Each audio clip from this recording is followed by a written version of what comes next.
Hans Carvel by Matthew Prior. Hans Carvel, impotent and old, married a lass of London mould. Handsome? Enough. Extremely gay. Loved music, company, and play. High flights she had, and wit at will, and so her tongue lay seldom still, for in all visits who but she to argue or to repartee. She made it plain that human passion was ordered by predestination, that if weak women went astray, their stars were more in fault than they. Whole tragedies she had by heart, entered into Roxana's part. To triumph in her rival's blood the action certainly was good. How like a vine young Ammon curled! Oh, that dear conqueror of the world! She pitied Betterton in age that ridiculed the godlike rage. She, first of all the town, was told where newest India things were sold. So in a morning, without bodice, slipped sometimes out to Mrs. Thody's to cheapen tea, to buy a screen. What else could so much virtue mean? For to prevent the least reproach Betty went with her in the coach. But when no very great affair excited her peculiar care, she without fail was waked at 10, drank chocolate, then slept again. At 12 she rose. With much ado her clothes were huddled on by 2. Then, does my lady dine at home? Yes, sure. But is the colonel come?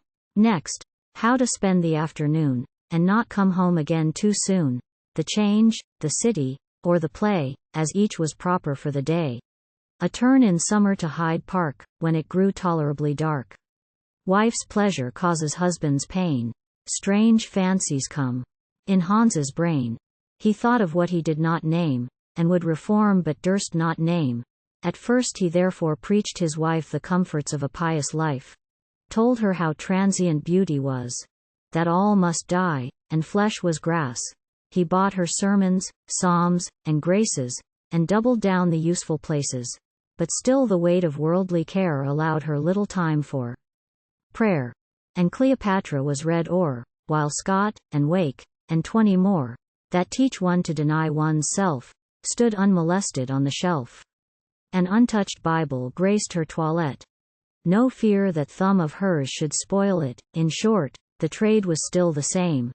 The dame went out, the colonel came. What's to be done? Poor Carvel cried. Another battery must be tried. What if to spells I had recourse? 'Tis but to hinder something worse. The end must justify the means. He only sins who ill intends. Since therefore 'tis to combat evil 'tis lawful to employ the devil. Forthwith the devil did appear. For name him and he's always near. Not in the shape in which he plies at Mrs. Elbow when she lies, or stands before the nursery doors to take the naughty boy that roars, but without tail, or eye, or claw, like a grave barrister at law. Hans Carvel, lay aside your grief, the devil says. I bring relief. Relief, says Hans. Pray let me crave your name, sir. Satan, sir, your slave. I did not look upon your feet. You'll pardon me, now I see't. And pray, sir, when came you from hell? Our friends, there, did you leave them well? All well. But, prithee, honest Hans, says Satan, leave your complacence. The truth is this. I cannot stay flaring in sunshine all the day, for, entre nous, we hellish sprites love more the fresco of the nights, and oftener our receipts convey in dreams than any other way. I tell you, therefore, as a friend, ere morning dawns your fears shall end. Go then this evening, Master Carvel, lay down your fowls, and broach your barrel. Let friends and wine dissolve your care whilst I the great receipt prepare. Tonight I'll bring it by my faith. Believe for once what Satan saith. Away went Hans, glad not a little, obeyed the devil to a tittle. Invited friends some half a dozen, the colonel and my lady's cousin.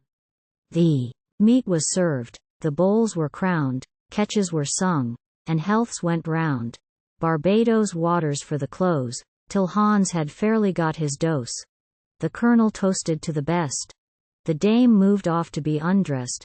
The chimes went 12, the guests withdrew, but when or how Hans hardly knew. Some modern anecdotes aver he nodded in his elbow chair, from thence was carried off to bed. John held his heels, and Nan his head. My lady was disturbed. new sorrow, which Hans must answer for tomorrow. In bed then view this happy pair, and think how Hymen triumphed there. Hans fast asleep as soon as laid, the duty of the night unpaid. The waking dame with thoughts oppressed that made her hate both him and rest. By such a husband, such a wife. 'Twas Acme's and Septimius' life. The lady sight, the lover snored, the punctual devil kept his word. Appeared to honest Hans again, but not at all by madam seen. Fit for the finger of a king, dear Hans, said he, this jewel take, and wear it long for Satan's sake. 'Twill do your business to a hair, for long as you this ring shall wear, as sure as I look over Lincoln that ne'er shall happen which you think on. Hans took the ring with joy extreme. All this was only in a dream, and thrusting it beyond his joint. "'Tis done," he cried. "I've gained my point." "What point?" said she, "you ugly beast. You neither give me joy nor rest." "'Tis done." "What's done, you drunken bear? You've thrust your finger GD knows where.